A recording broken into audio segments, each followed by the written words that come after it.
Our iPhones can either be a powerful tool that improves our quality of life or a major distraction that holds us back from fulfilling our potential. The question I keep coming back to is, how can I maximize the benefits that I get from my iPhone while minimizing the potential downsides? In other words, how can I make my iPhone work for me rather than against me? I just picked up the new iPhone last week, so in this video I'll be attempting to transform my iPhone 16 Pro into a productivity machine. So there's a few specific questions I'm hoping to answer for myself through making this video.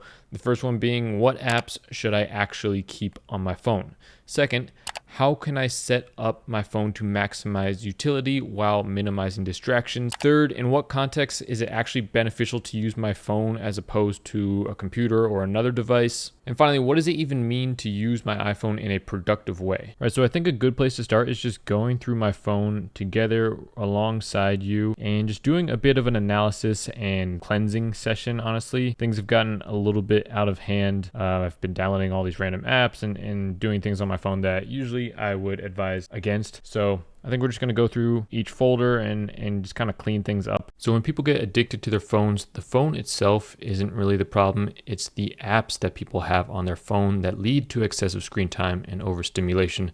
So when deciding which apps to keep or delete, I think it really all comes back to your objectives in life. What do you want to do more of? What sort of lifestyle do you want to live? For example, if I want to start being healthier and that's really important to me, then it makes sense to keep fitness-related apps on my phone. And if in the past I know I've often skipped workouts and just ended up watching YouTube videos instead, then it would probably make sense to delete YouTube from my phone.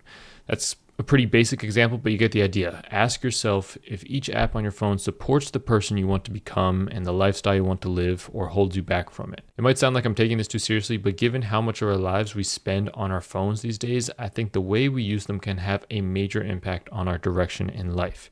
Now, as for notifications, I pretty much turn off everything apart from messages from my family, close friends, and calendar. Basically, I want any time that I pick up my phone to be an intentional choice to do a specific thing rather than just picking it up because some random app notified me. The goal here is to minimize notifications to the point that when one does appear, I can trust that it is something that's actually important.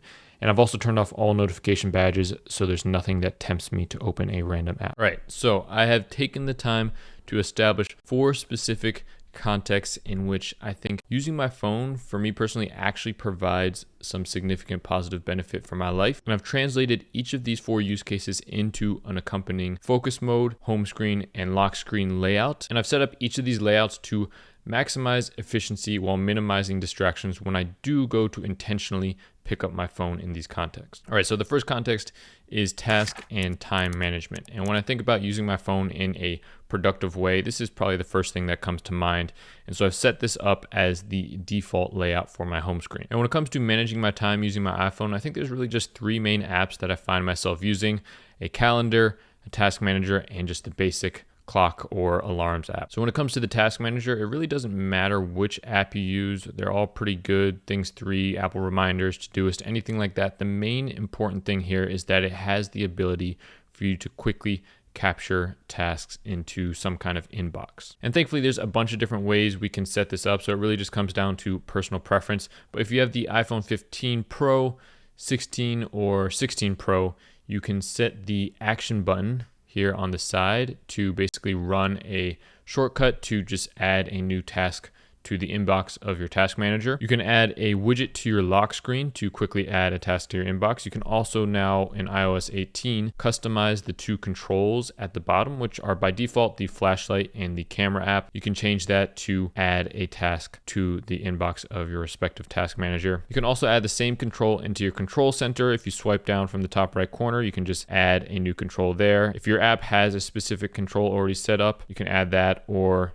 you might have to make a quick shortcut to do that same action. And finally, you could also add the widget for your task manager to your home screen, where you can just quickly press on it and add a new task, or you can just hold onto the app to add a new task that way. Now, as for the calendar, if you've been watching this channel for a while, you know that I'm a big fan of time blocking out my week on my calendar, but this is honestly something that I don't really use my phone for if I can help it. I much rather do things on my iPad or my computer where I can really get a full picture of the entire week, whereas on the phone, you can really just see a couple days at a time. So really the main reason for me to use my calendar on my phone would just be to remind myself of my schedule for that day, see when my next meeting is, or potentially quickly adjust an event or meeting while I'm on the go. All right, and finally we just have the basic clock or alarms app, and I actually use this quite often to kind of supplement my calendar. And what I mean by that is I'll have my day and week time blocked out on my calendar, but to actually remind myself to start doing something else, I'll set an alarm on my phone for the key checkpoints throughout the day. So this is in addition to just waking up, I might set an alarm to start work or go to the gym or finish work or take a break or something like that. That way I ensure that I actually get up and do the thing. I find that if I just have notifications set on my phone, it doesn't always work. Either I'll kind of just ignore the notification, or since I don't usually have my phone right next to me, I just won't even look at it and I'll lose track of time. And I also just put the basic clock widget on my home screen, and I think having this next to the calendar widget is really nice because it just acts as a subtle reminder anytime I unlock my phone. If I'm not using it intentionally, I kind of see the clock, I see the calendar, I'm like, oh yeah, like time is ticking, I have something that I plan to do, I should probably get off my phone and go do that thing. All right, the next mode I have set up on my phone is for creativity, and this is really where the iPhone can shine as a piece of technology, especially for me as a content creator, but really for anyone who wants to capture moments of their life. There's a saying that the best camera is the one that you bring with you, and not only is the iPhone a camera that pretty much everyone brings with them at all times, but it's actually becoming a really solid camera. So I've got a bunch of different camera apps on here, Blackmagic Cam, Final Cut Camera, and I've used those for taking videos. And even the basic camera app has gotten a bunch of upgrades recently. So now not only can you shoot in ProRes log at 4K, you can also do slow motion 4K 120 frames per second. They added this new camera control button to the iPhone 16, which is pretty awesome. It allows you to control various camera controls, as the name suggests. So you can use it as like a shutter, you can zoom in, you can adjust exposure, depth of field, various different things. They also added these photo styles, which I really like. So this allows you to really tweak kind of your aesthetic for the images that you want to take. Now there's actually one key accessory that I very frequently use in this creative context, but honestly just in everyday general life as well, and that is the invisible wallet tripod from Moft. This is probably the most functional yet still minimalist accessory that I've ever used for my iPhone. It's essentially 3 products in one. It can act as a basic stand to prop up your phone, a tripod for taking pictures and videos, and a wallet for holding your most important cards. I've been using their older tripod stand for over a year now, and it's really become an essential part of my phone setup. I take a lot of pictures and videos for my content, and honestly, I wouldn't be able to capture most of them if it weren't for having this tripod stand. Yes, I could try and prop my phone up against something or ask someone else to take the video or bring some big bulky tripod with me, but I found that using this tripod wallet is the most efficient and effective way to capture high quality content at a number of different angles wherever I go without drawing too much attention to myself. You can also use it to hold your phone horizontally so you can get that nice standby mode alarm screen. Now that they've added a wallet feature to the tripod stand that can hold 2 cards and is NFC compatible, it has really become an essential part of my phone setup that I can keep on me at all times. So if you're looking for a minimalist accessory that actually serves multiple productive functions for your iPhone setup, click the link in the description to check out the Moft Invisible Phone Tripod Wallet. Big thanks to Moft for sponsoring this video. Some other apps that I keep quickly accessible when I'm in this creative mode are things like Milanote for visualizing ideas, ChatGPT, Apple Notes for quickly jotting things down, referencing various documents. You can also now record a voice memo directly into Apple Notes, which is pretty cool. You can use it as a bit of an idea inbox or journal in that sense. Lightroom for editing photos, the Photos app obviously, and Notion for planning out some YouTube videos. So I'm also going to test out keeping Instagram here on my creative home screen layout because I do want to be more active and posting on Instagram, but I'm just going to really try and approach using Instagram more as a producer than a consumer. So if I find myself just scrolling through posts mindlessly, I'm probably just going to end up deleting it. I would like to build kind of a healthy relationship with social media in the sense that I don't get addicted and I can just intentionally use it to document my life and showcase things on my social media. And for the lock screen, I have things pretty minimal here. I just have a control to open up the regular camera app as well as open up Blackmagic Cam, which is what I use to take higher quality videos. All right, so health and wellness. This mode I have automatically activate anytime I start a workout on my Apple Watch. You could also set it to automatically change to this layout when you get to a certain location like your gym, or at a certain time of day. Let's say you always work out at 7 a.m. You can have it change to this home screen layout to remind you that, okay, now is workout time. So for this layout, I keep all the apps related to health or that I might use when I'm in the middle of a workout. So for example, we have the Strong app widget up at the top here, and this is the app I use to track my weightlifting workouts. I've yet to find a better app than this.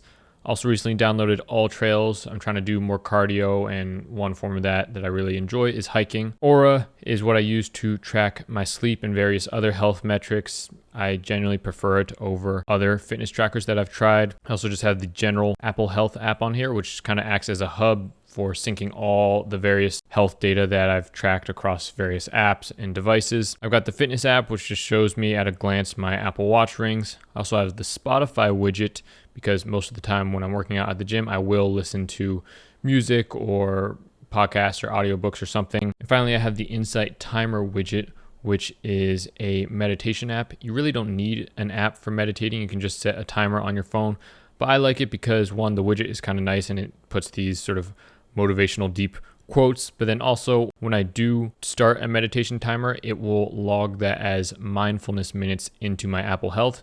So I can just kind of gamify the process of taking care of my health and mental health through tracking the amount of minutes that I've spent meditating over the months. I think for me personally, it's been really helpful to have my home screen layout automatically changed to only health and fitness related apps when I start a workout, because in the past I've been guilty of being that guy who does his set at the gym and then during his rest period is like checking his text messages or social media and stuff and taking way too long in between sets. So this kind of keeps me focused on just being present during my workout. All right, next up we have the travel focus mode, and this is another context in which my iPhone becomes a powerful tool that improves my quality of life. So I like to keep the Google Maps widget up at the top, which allows me to in one click just search for something on Google Maps or map it directly to my home if I'm out and about, so that's super convenient. I also keep the Spotify widget here, so when I'm driving and I want to listen to something, I don't need to kind of flip through the phone. I can just very quickly put on a podcast or some music to listen to.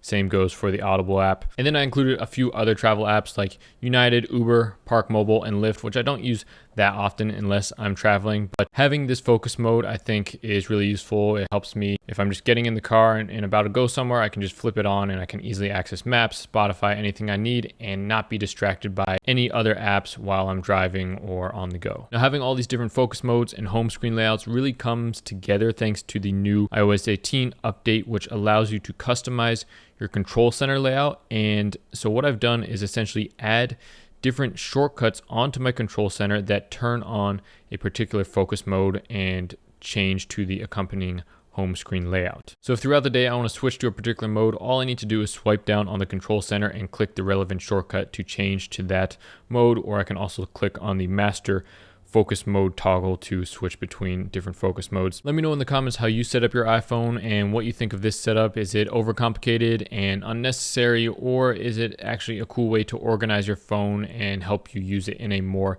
intentional and focused way? I'm also curious to know, in what context do you feel like your phone actually becomes a valuable productivity tool, and when is it more of a distraction that keeps you from doing the important things in your life? As always, do something today that your future self would thank you for.